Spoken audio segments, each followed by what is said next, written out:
नमस्कार, news capital express देख रहे हैं आप। मैं हूं आपके साथ गुंजन। चलिए बढ़ते हैं खबरों की ओर। डिंडोरी जिले के शाहपुरा नगर में आदिवासी स्वाभिमान यात्रा के दौरान प्रेस वार्ता का आयोजन किया गया। प्रेस वार्ता के दौरान युवा कांग्रेस के प्रदेश अध्यक्ष विक्रांत भूरिया ने सीधी कांड सहित आदिवासियों पर हो रहे अत्याचार को लेकर बीजेपी सरकार को घेरा और कथनी और करनी में अंतर बताया। वहीं आपको बता दें कि प्रेस वार्ता के आदिवासी दौरान आदिवासी कांग्रेस के प्रदेश अध्यक्ष रामू के सामने पलायन, बेरोजगारी, महंगाई, आदिवासियों पर हो रहे अत्याचार को लेकर मध्य प्रदेश सरकार के ऊपर जोरदार हमला बोला।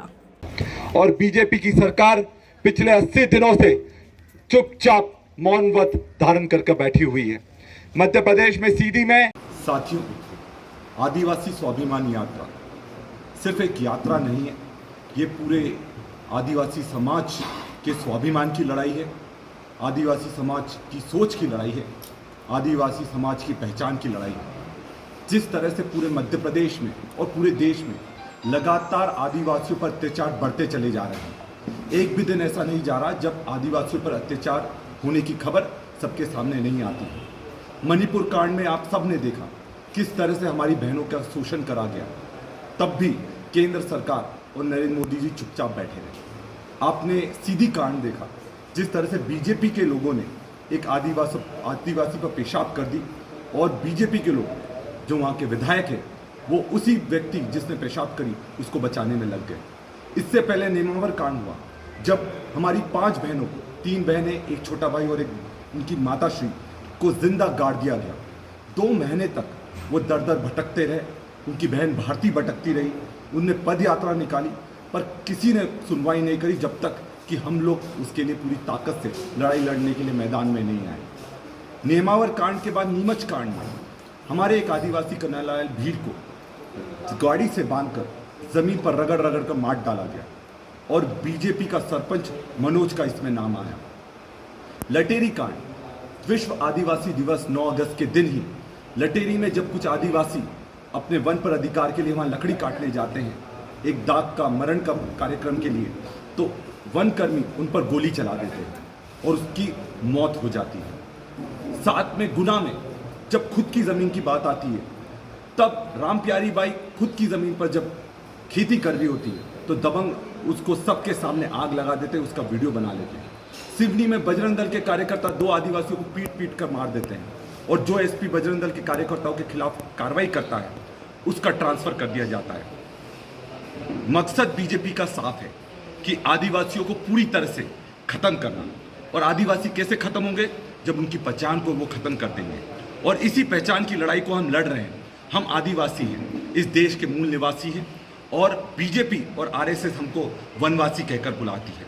हम वनवासी नहीं हैं। आज हमारे लोग डॉक्टर बन रहे हैं, सर्जन बन रहे हैं, कलेक्टर बन रहे हैं, संतरी बन रहे हैं, मंत्री बन रहे हैं, राजनेता बन रहे हैं। तो हमारी पहचान अब वनवासी तक सीमित नहीं है। और यही लड़ाई को लेते हुए कमलनाथ जी के निर्देश पर मैं, मेरा भाई रामू टेकाम, प्रदेश आदिवासी कांग्रेस का प्रदेश अध्यक्ष, हमारी बड़ी बहन चंद्रा सरवटे जी जो आदिवासी कांग्रेस के महिला प्रकोष्ठ की प्रदेश अध्यक्ष हैं, हम तीनों पूरे प्रदेश में 36 विधानसभाओं तक जा रहे हैं जो आदिवासी विधानसभाएं, आरक्षित विधानसभाएं हैं, और 18 जिलों तक हम पहुंच रहे हैं।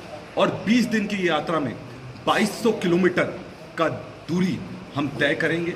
और जिस तरह का जो उत्साह और जो रिस्पॉन्स हमें सबसे मिल रहा है, समाज की तरफ से मिल रहा है, वो ज़बरदस्त है। और आज हम मंडला जिले में जा रहे हैं और अभी तक सीधी से होते हुए बंका बैका जी की भूमि से हमने उनकी माटी लेकर, जो कि स्वतंत्र सेनानी थे, और वो माटी पूरे प्रदेश में कलश के माध्यम से हम पहुंचाने का आह्वान कर रहे हैं, ले जा रहे हैं। और ये आह्वान कर रहे हैं कि हमें आज़ादी की अब दूसरी लड़ाई लड़ना पड़ेगी। उल गुलान जो बिरसा मुंडा जी ने नारा दिया था और जो लड़ाई लड़ी थी, वही ये दूसरा उल गुलान की तैयारी है।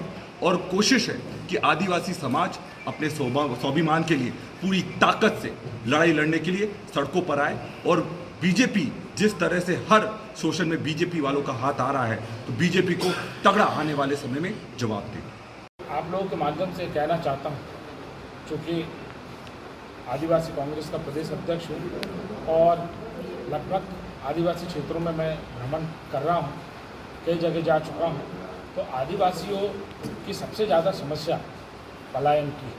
आज पलायन रोकने के लिए वर्तमान सरकार ने किसी भी प्रकार के कोई कड़े कदम नहीं उठाए।